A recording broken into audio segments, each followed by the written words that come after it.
રાત્રિનો સમય હતો. ચાંદની ધીમે ધીમે ડુંગર પર ફેલાઈ રહી હતી. અને અચાનક ગામમાં એક વાત ફેલાઈ ગઈ. આજે રાત્રે ડુંગર પર સિંહ દેખાયો છે. લોકો ભયમાં આવી ગયા, કારણ કે આ એ જ ડુંગર હતો જ્યાં માતાજીનું પવિત્ર સ્થાન છે. ચોટીલા ડુંગર પર ચામુંડા માતાજીનું મંદિર છે. દિવસ દરમિયાન હજારો ભક્તો અહીં આવે છે, પણ રાત્રે ડુંગર એકદમ ખાલી થઈ જાય છે. કહેવાય છે કે રાત્રે આરતી પછી અહીં કોઈને ચડવા દેવામાં આવતું નથી.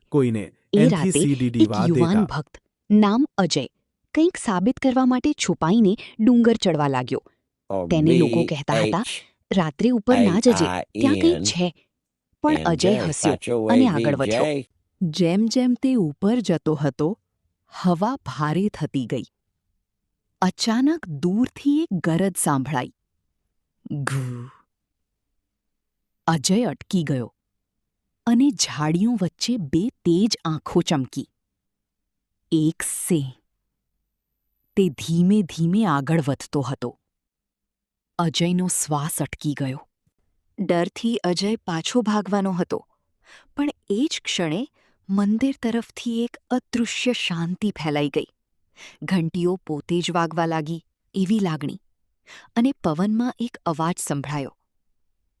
આ સ્થાન મારા ભક્તોની રક્ષા માટે છે. સિંહ અચાનક અટકી ગયો. તેની નજર મંદિર તરફ ગઈ, અને ધીમે ધીમે તે જંગલમાં પાછો ફરી ગયો.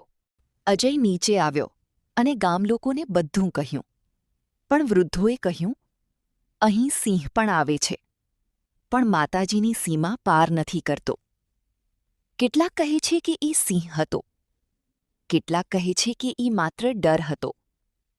પણ બધા એક વાત પર સહમત છે. ચોટીલા ડુંગર પર કંઈક છે જે અદૃશ્ય રીતે રક્ષા કરે છે. આજે પણ રાત્રે જ્યારે પવન ચોટીલા ડુંગર પરથી પસાર થાય છે, Nahu લોકો Pini કહે છે, ENAS, Pima કોઈ દેખાતું Matajin નથી, ES, Sima પણ કોઈ Parniti જાગતું Krutau, છે.